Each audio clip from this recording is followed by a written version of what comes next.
Welcome to Spiritual Psychology. My name's Renee McKenna, and I bring my 30-plus years as a recovering addict, ex-crazy person, turned therapist and shamanic healer to bring you snackable teachings on spirituality, psychology, and all things personal growth. And today I want to talk about our inner allies and demons. We all have allies, and we all have demons. And in Western culture, those are often seen as opposing forces battling each other for power. And certainly a lot of us experience it that way with our own internal drama, unresolved emotional issues, concern, rage, or fear about what's happening externally in the world. But in spiritual psychology, which is the practice I've developed over the last 20 years, we move from battling or running away from our demons to transforming and embracing them. And I spent about 3 years, very powerful, transformative years for me personally, bringing these processes together in a book, which I ultimately came to call Allies and Demons, Working with Spirit for Power and Healing. And the spiritual psychology work combines the ancient practices of shamanism with Buddhist philosophy and the best of Western psychology to create a powerful medicine for the mind, body, and spirit. And I've been a student of holistic psychology since I first learned about it, probably in high school. And holistic psychology is the idea of healing the whole person, that we aren't these separate, disparate parts of a mind, of emotions, of a body, that more accurately we're a body-mind-spirit complex. We're a living unit. And if there's dysfunction or disharmony in any one of those areas, it causes problems for the whole. And the good news is, if we bring healing, compassion, new skill sets for growth and functionality into any one of those systems, it improves the whole system as well. It's one of the fascinating things about being a human, how interconnected everything is, both internally and externally. I've done a ton of personal growth work on my own personal crazy, which has been anxiety, depression, and multiple addictions, and my spiritual growth, my emotional health, my mental stability and inner balance has had a profound effect on the health of my body. But there's always more to do. We get a long time here as humans, if we're lucky, and if we're willing. The level of development and evolution we can have in one lifetime is pretty incredible. We can grow, learn, and progress to our dying breath. And from my perspective, the dying breath is not the end of the story anyway. It's just a transition into the next place. And I know for myself, I feel best when I'm making some progress. And progress can mean many different things. Progress is participating in the life flow. And sometimes that life flow is about birth and regeneration. And sometimes that life flow is about death and letting go of what no longer serves. I love that I grew up in a place with 4 distinct seasons in the Northeast. And it's very instructive if we pay attention to the natural cycles of the moon, of the tides, sunrise, sunset, and the seasons. Often in our culture, we want to be in perpetual spring, always growing. It's not only unsustainable, it's unhealthy. So submitting ourselves to these natural cycles, it's helpful if we know what season we're in so that we can align ourselves with it rather than fighting it. And each season of our life has particular beauty and particular purpose. The death of the leaves on the trees is perhaps the most beautiful of anything in the place where I grew up. People travel from all over the world to go to New England in fall. It's purely magnificent to see the rainbow of colors in a maple forest on a clear blue sky, and then the leaves all drop, and everything turns white and brown and gray, freezes.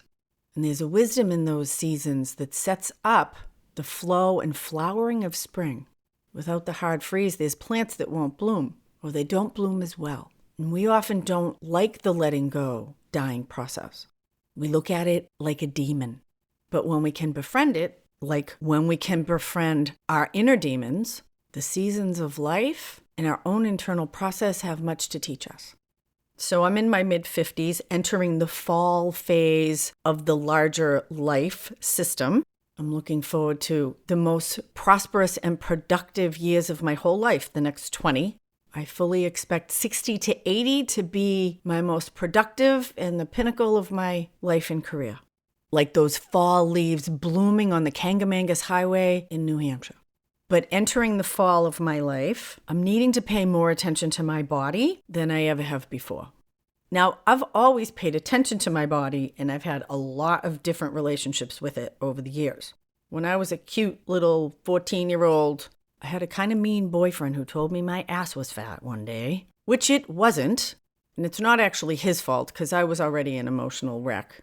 Very dependent on the approval of others because I had no internal structure for self-approval. And I became obsessed with my weight. I started to weigh myself every day, sometimes twice a day. And it wasn't long after that I started to make myself throw up if I felt like I ate too much because I was afraid I would get fat. It's not his fault that I developed an eating disorder. I got lots of addictions, but the numbers on that scale could determine if I had a good day or a bad week. And because my body is integrated into this body, mind, spirit, emotional system that I have, my emotional, spiritual, and mental health wreaked havoc on my body. And I came to see my body as a demon. So what is a demon? Demons are our unresolved emotional issues, our fears, our suffering. Basically, anything that causes us distress is a demon. And demons often feel like they're external, like that mean boyfriend. But there were lots of guys that wanted to date me, and I picked him. And although I thought he was the demon, and eventually I broke up with him after I wreaked vengeance upon him, which is another podcast, over time I found the demon was mine. He had just poked at it and woke it up. My own self-hatred, my own self-rejection. I've gained and lost hundreds of pounds, literally. And although my weight has been stable for a long time, and my relationship with food is very healthy today, my relationship with my body continues to unfold. It's a very powerful awareness I've come to recently in my own personal growth work, because I believe every therapist should always be in therapy. In revisiting some trauma that I experienced around the age of 9, I had this kind of lightning bolt awareness that that was the age that I was first on crutches. And the coincidence does not feel arbitrary. And I spent what feels to me like years on crutches, on and off from the age of 9 to 23. There was a weakness in the joints in my lower body, my knees and my ankles particularly, that was quite debilitating. And there was a series of injuries, injury after injury, torn ligaments, torn cartilage, surgery, braces, chiropractors, physical therapy. I lost the ability to run. I have a noticeable deformity in my left leg. We'll see if it's permanent. I'm very curious because although my upper body's always been great, from the hips down, it's been very dysfunctional. There's this amazing book I may have recommended before called Anatomy of the Spirit by Carolyn Mace. She aligns the chakras, which are the different energy centers in your body, with the sacraments of Christianity, the Sephirah of the Jewish Kabbalah, and aligns the physical places that people experience challenge or difficulty or sickness with emotional and spiritual issues. And so for me, all of my issues are first chakra issues, which is about where you root or ground yourself in your tribe. I didn't bond with my parents or anyone as a young child and really didn't make a deep emotional connection with anyone until I was in my mid-teens. So in this fall season of my life, having done a lot of work to make my body my ally rather than a demon, I need this vehicle to bring me in a strong and healthy way through these next 25 years. I got a lot of work to do.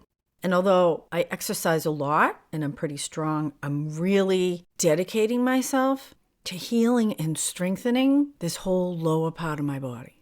And it's so interesting to notice how all these accidents and injuries were happening on a physical level at the same time that I was having all kinds of accidents and injuries and dysfunction emotionally, mentally, socially, and spiritually, particularly as a young person between 9 and 23.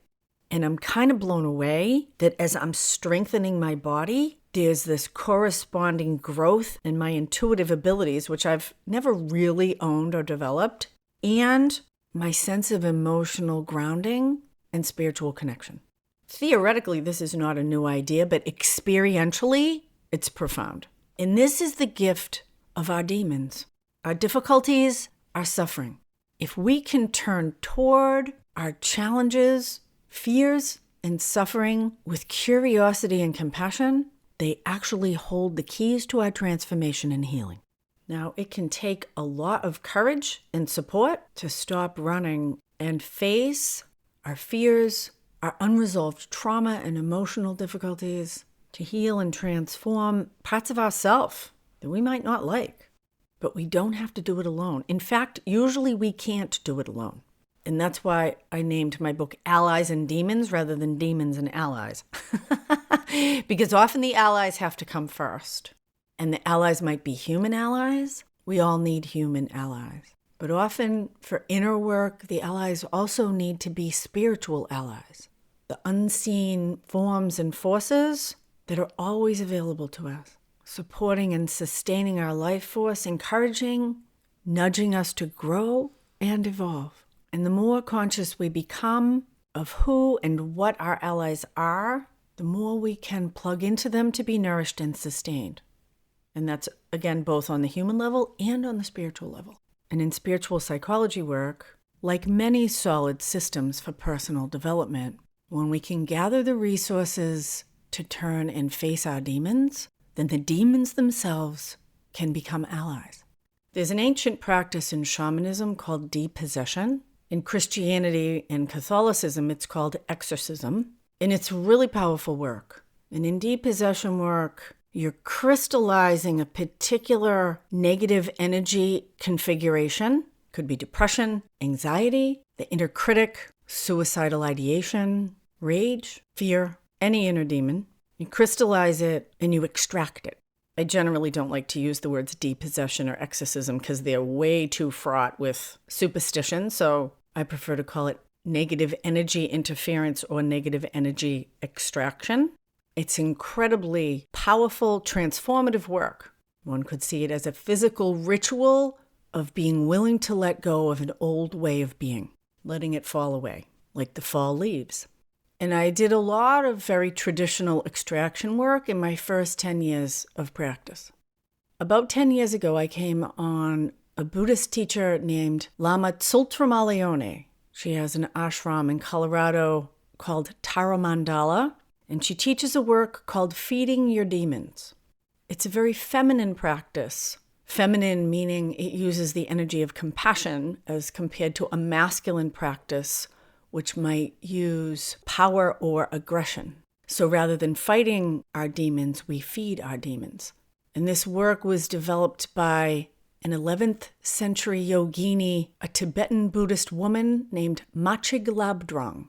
And in the Feeding Your Demons practice, which I've modified a little bit, and I call Transforming Demons into Allies, we clarify and crystallize the negative emotional or energetic configuration, but then we find out what is the deepest need driving it, and we fill that need. And when our deepest needs are filled, we are transformed. And in my experience, every dysfunction we have is rooted in an unmet need. And when we feed our demons, they either dissolve or resolve completely, or they are transformed into a more helpful, useful, or benign form.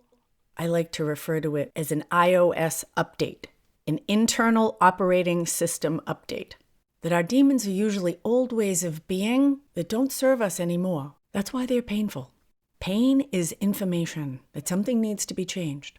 It's the downside of medicating our suffering. We don't get the information that pain is bringing to us. And we often just medicate because we don't have hope that transformation is possible. But it always is. And if we can trust the process and align ourselves with it, it will always bring us to the next place for our own evolution and highest good. Now, one needs to remember that no one gets out of here alive, so that includes disillusion and death. But death, like demons, and death is a demon for many people, is not our enemy. In fact, when we make friends with death, a lot of our other demons will fall away. I've spent a lot of time making death my ally. I actually work directly with the angel of death when I work with the dead or dying. And the angel of death is one of the most loving and compassionate allies I've ever encountered. So a lot of modern life does not support this process of facing our demons.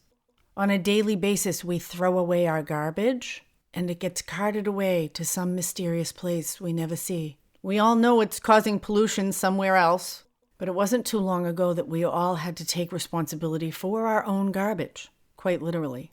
Systematic, organized garbage removal has only been happening for a little more than 100 years. And before that, garbage was reused, and frequently it was turned into compost. And people got to see on a physical level how smelly garbage could become rich and fertilizing soil. And that's my experience with our inner demons. That it is through my own greatest suffering that I become most helpful to others, when those demons are turned into allies. So I encourage you to face your inner demons, find the resources and help you need to face them, and transform what may seem like inner garbage into rich and fertile compost for your own life and the lives of those you touch. If you like this podcast, consider sharing it with a friend. You can find a copy of my book and workbook, Allies and Demons, Working with Spirit for Power and Healing, on Amazon, soon to be on Audible. Blessings on your path until we meet again. This is Renee LaValle McKenna for Spirit.